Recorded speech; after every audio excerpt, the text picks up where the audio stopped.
Yang pertama, sarapan bersama itu penting gunanya untuk pertama, konsentrasi anak-anak di dalam belajar. Apabila perut sudah terisi, tidak lapar, maka tidak akan cepat-cepat ingin keluar untuk istirahat, pergi belanja. Jadi itu tujuannya sarapan bersama itu. Yang kedua, ada program pemerintah yang namanya pencegahan stunting, pertumbuhan pendek itu. Jadi itu gunanya sarapan bersama. Kemudian yang ketiga, pada kegiatan sarapan bersama itu banyak karakter-karakter yang dilatihkan. Yang pertama, bagaimana berdoa sebelum makan, itu pelajaran agama. Bagaimana berdoa setelah makan, itu pelajaran agama. Bagaimana mencuci tangan atau membersihkan tangannya kalau tidak menggunakan sendok, itu adalah bagian dari perilaku hidup bersih, itu pelajaran olahraga. Kemudian yang berikutnya, nilai berbaginya ada. Ketika lihat temannya mungkin tidak membawa, tawari dia supaya tidak melihat saja anak-anak makan. Oleh karena itu, Bu Guru sangat berharap sampaikan ke orang tuanya untuk menyiapkan bekal sarapan pagi ke sekolah, supaya jangan melihat temannya sarapan, ada yang melihat saja, melek, kepingin. Bu Guru tanya apa sebabnya, katanya orang tuanya belum bangun, katanya ada orang tuanya belum masak. Tetapi waktu piket tadi Bu Guru tanya, mana sarapannya nak? Nanti dibawakan ibu terlambat masak. Itu bagus, dukungan yang luar biasa dari orang tua. Bu Guru tanya sekarang, baru boleh dibuka mulutnya. Semua bawa sarapan hari ini?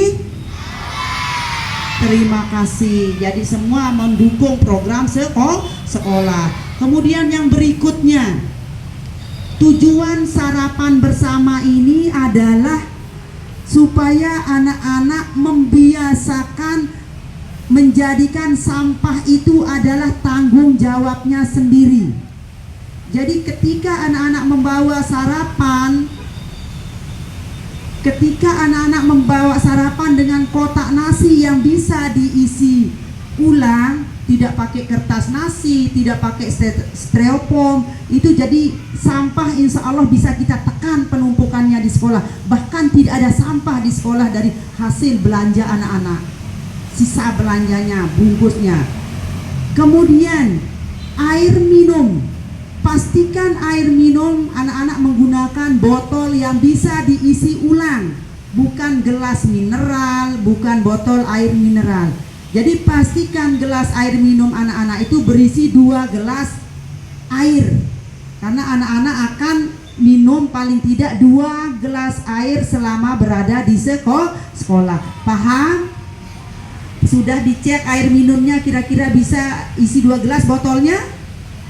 Yuk, enggak mantap jawabannya, sudah apa belum? Sudah. Kalau yang belum, nanti pastikan coba di rumah diisi botolnya cukup nampung 2 gelas apa tidak. Ya. Kemudian yang berikutnya, sampahku tanggung jawabku. Jadi ketika nanti anak-anak keluar bermain, membeli jajanan yang ada bungkus plastik dan sebagainya, jadi tempatkan plastik bungkus itu di kotak nasi yang sudah kosong. Ya. Nanti ketika pulang sekolah, arahkan ke tempat pembuangan akhir. Kalau tidak, sampah itu dibawa pulang, pilah di rumah mana yang plastik, mana yang tidak plastik. Yang plastik isi pakai botol untuk kita buat eco brick. Ya, jadi tidak ada sampah yang berserakan di sekolah, kecuali sampah dedaunan yang kita tidak bisa cegah kapan jatuhnya. Yang kuning-kuning itu tidak bisa kita tahan. Jangan jatuh daun kayu, tidak bisa.